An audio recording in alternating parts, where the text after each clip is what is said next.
Rasulullah Shallallahu Alaihi Wasallam adalah seorang wirausahawan yang sukses dan seorang entrepreneur sejati. Keteladanan beliau dalam berdagang menjadi contoh pada sahabat dalam berwirausaha. Rasulullah menumbuhkan jiwa entrepreneur sejak berusia 12 tahun ketika paman Rasul, Abu Thalib, mengajak melakukan perjalanan bisnis di Syams. Sebagai seorang yatim piatu yang tumbuh besar bersama pamannya, Rasul sudah ditempa untuk tumbuh menjadi wirausahawan yang mandiri. Kemampuan Rasul memegang amanah dalam berbisnis akhirnya membuat ia diberi gelar Al-Amin oleh masyarakat Arab. Kisah Rasulullah yang telah memulai bisnis sejak usia muda menjadi inspirasi banyak orang untuk menjadi pengusaha sejak usia muda. Banyak anak-anak muda di Indonesia yang memberanikan diri untuk terjun ke dunia bisnis sejak dini. Mereka pun memulainya dengan bisnis UMKM seperti usaha kuliner atau kerajinan tangan. Namun yang perlu diingat, Rasulullah berbisnis tidak semata untuk mencari keuntungan saja, tapi juga untuk membantu sesama dan untuk menyebarluaskan ajaran Islam. Indahnya Ramadan kali ini akan membahas tentang bisnis ala Rasulullah. Perlukah para pengusaha muda mencontoh cara Rasul menjalankan bisnis dan apa yang harus dilakukan agar bisnis menjadi berkah? Simak pembahasannya bersama para narasumber berikut ini.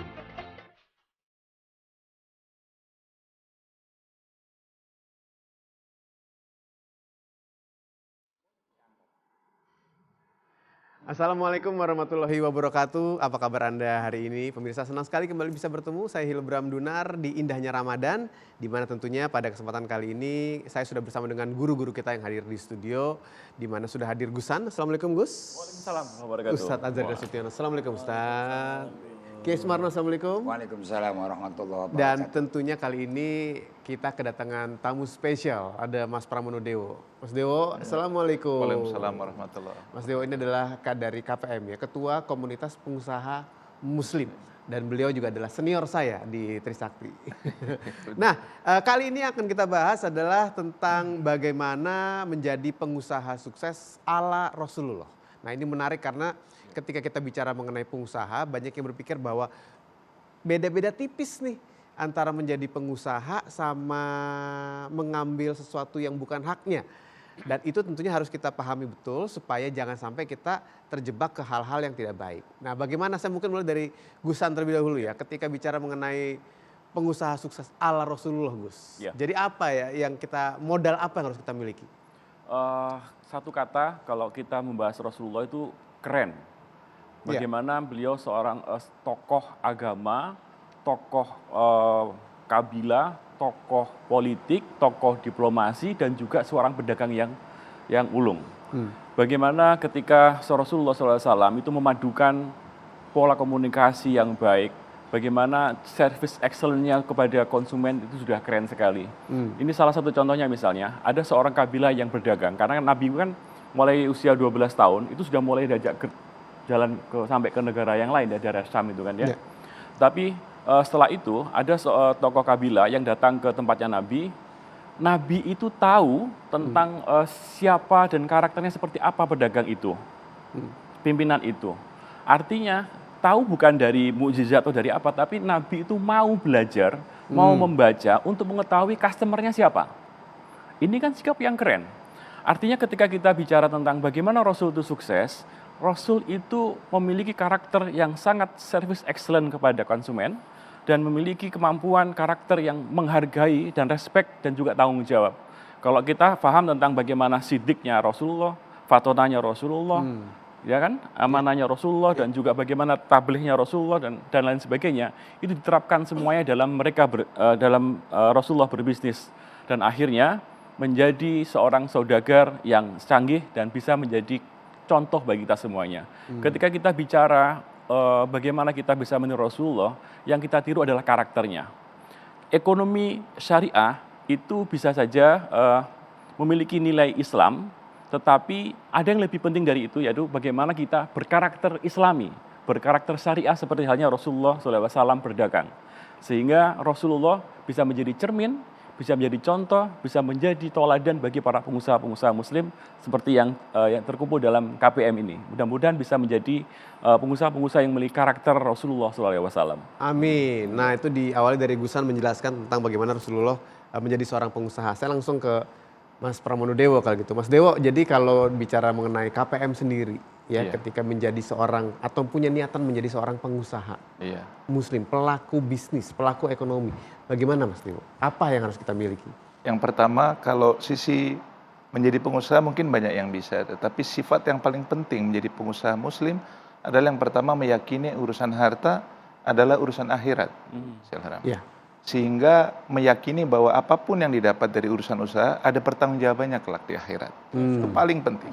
Iya, iya. Yang kedua, harus menimbulkan rasa takut kepada ketetapan Allah. Khauf, sifat takut. Ya. Jadi dalam pelaksanaannya selalu memikirkan hal itu. Ada Allah yang mengawasi, melihat, sehingga setiap keputusan dalam berbisnisnya memiliki tujuan akhirat, serta mental islami tadi seperti yang disampaikan oleh Gus.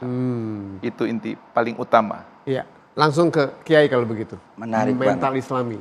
Sebagai seorang pengusaha. Menarik banget ini. Di tengah kita membangun UKM sebagai tulang punggung ekonomi kerakyatan masyarakat, dan juga untuk menumbuh kembangkan para pengusaha-pengusaha yang mulai bangun, tentu mental-mental inilah yang harus kita bangun. Iya.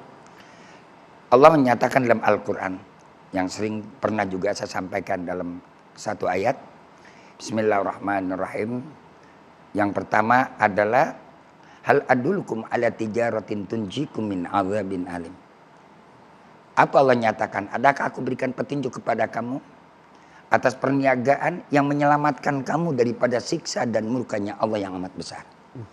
Karena di dalam perniagaan kalau tidak memiliki mentalitas syariah, mentalitas agama, orang orientasinya hanya kepada profit minded. Ketika kita bicara profit minded, tanpa dibarengi dengan rasa takut tadi, khaufullah, takut akan murka dan siksanya Allah, maka akan terjadi berbagai macam bentuk kecurangan yang dilakukan manusia dengan kata perdagangan. Ini yang bahaya. Kecurangan ya. Kecurangan. Oleh karena itu, ahalallahul bai'a wa harrama riba. Kenapa Allah halalkan perdagangan? Perdagangan yang bagaimana yang dibolehkan oleh Allah? Ya. Perdagangan yang dicontohkan oleh baginda Rasul Nabi kita Muhammad Sallallahu Alaihi Wasallam. Perdagangan yang jujur, perdagangan yang amanah, perdagangan yang transparan. Sekarang banyak pedagang-pedagang ini pelaku-pelaku usaha kecil, apalagi yang musiman dengan menggunakan teknologi, ya kelihatannya kayak transparan, tapi penuh dengan kesembunyian-kesembunyian. Ya. Ada hal-hal yang tidak diungkapkan, ada hal-hal yang masih dia sembunyikan karena ada sesuatu yang akan dia kejar. Karena itu dalam ayat itu nggak sampai di situ. Tu'minuna billahi wa rasulih. Kau harus punya iman kepada Allah dan Rasulnya. Rasa bagaimana kau berusaha, tapi kau harus bawa iman kamu. Karena apa yang kau lakukan akan ditanya oleh Allah. Dan semuanya nanti akan diperiksa oleh Allah. Satu butir nasi hasil perniagaan kita dari hasil yang tidak benar, jangan mengharapkan nanti akan melahirkan energi yang positif buat kita.